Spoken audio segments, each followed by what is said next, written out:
Okay, day six of reading with Yanis. I don't know if you might know my name, Must be my account. Just got back from work. Woke up at the Co-op in Manchester. Got back from Co-op. Some rapper was singing. Never heard any of his songs. Some guy called me Marlon. No joke. I know I don't look anything like Marlon. I'm not even trying to say it like I look at Marlon. But some guy came up to me and was like, who you look like? Marlon. I go, thank you, brother. Thank you. Appreciate it. Obviously, I know I don't. But I came home. I was so gassed. My new razor came. Now this means no razor bumps. You know when you're shaving and you get some stuff. Look, you can kind of see it on the cum. But no more anymore. But it's late right now. It's like 1 a.m. Not even 12:30. But I'm trying to go to sleep. But I was like, nah, I need to record. This is better. 10 minutes, come on. Everyone, you've got 10 minutes in your day to read. You know what I mean? I was about to swear there. But you've got 10 minutes to read in your life. So let's do it. We're going to read a bit from the last time I read. Just to remember what we're talking about. You know what I mean?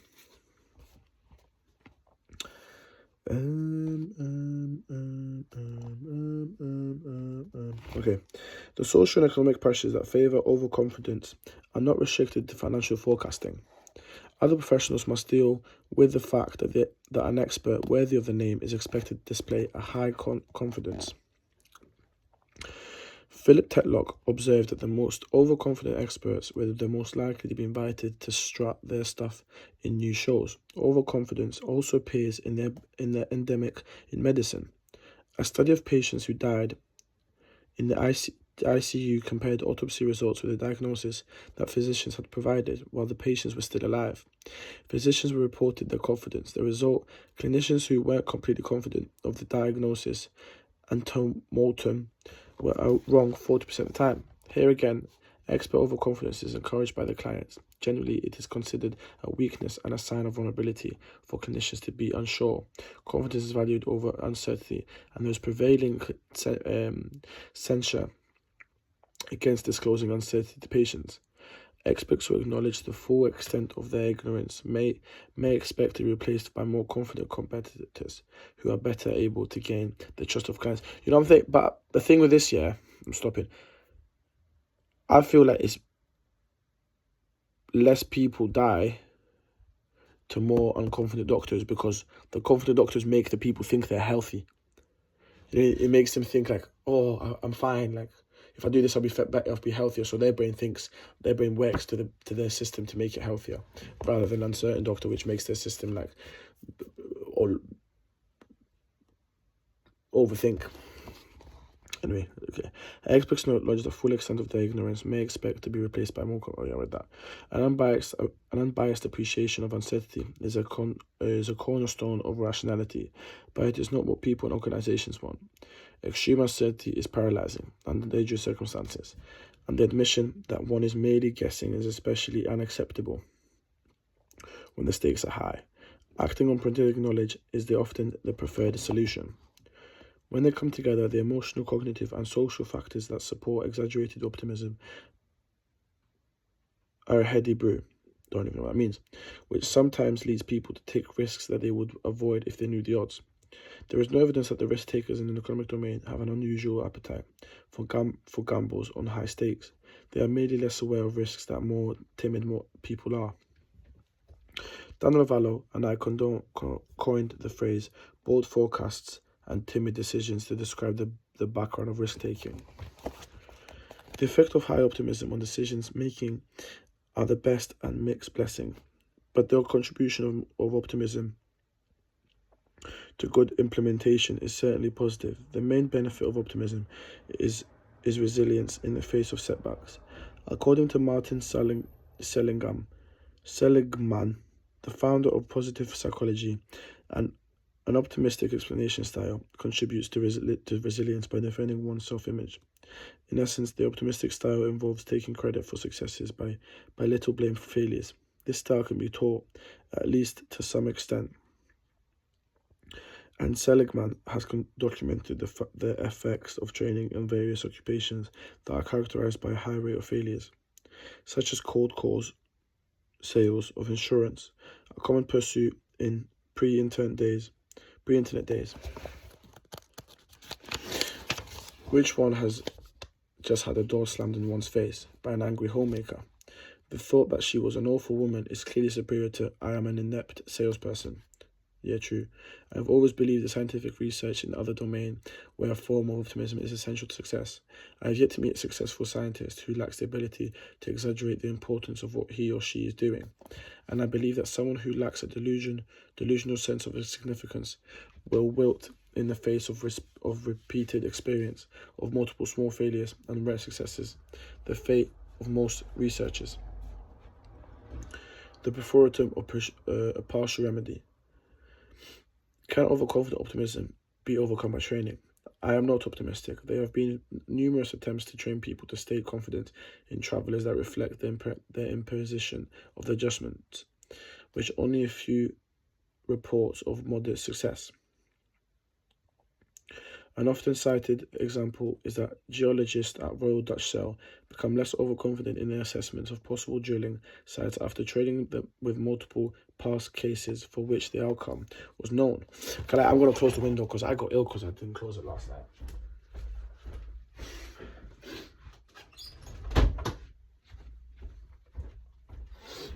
Like I've literally got...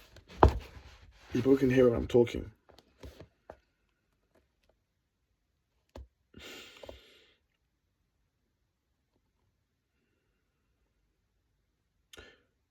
The assessments...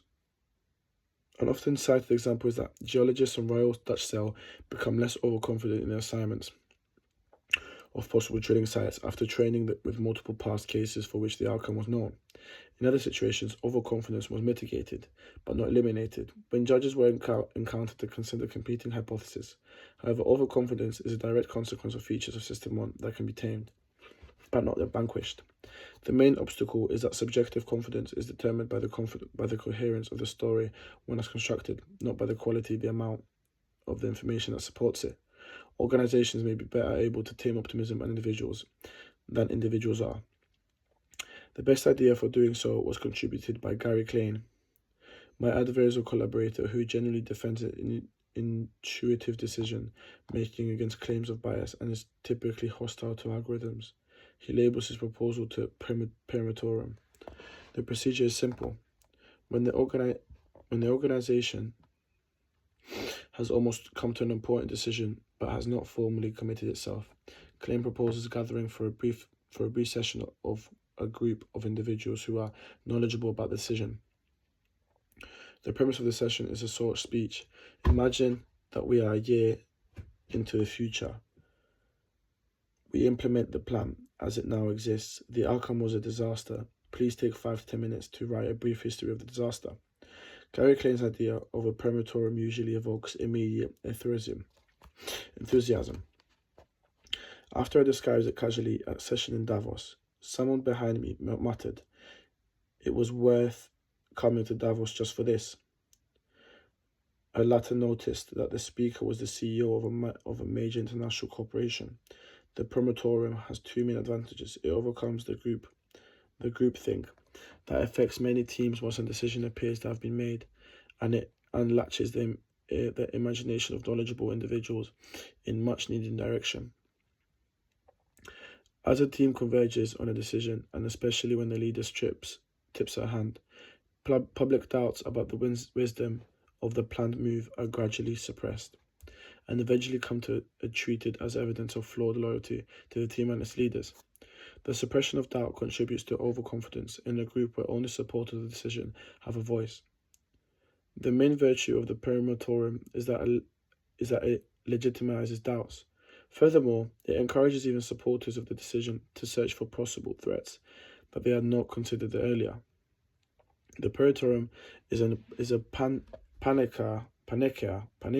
About no idea what this word says, and does not provide complete protection against nasty surprises, but it goes some way toward reducing the damage of plans that are subject to the biases of what you see is all there is and uncritical optimism. Speaking of optimism, okay, this is like quotes that is like optimism. Like it gives an example of what optimism sounds like. They have an illusion of control. They seriously underestimate the obstacles. They seem to suffer from an acute case of competitor neglect. This is a case of overconfidence. They seem to believe they know more than they actually do know. We should conduct a permatorium session. Someone may come up with a threat we have neglected. Yeah, okay. That's 10 minutes. Tomorrow, we'll talk about part 4, choices. Thank you for coming and tuning in. Wow, it's hot. But yeah, good night.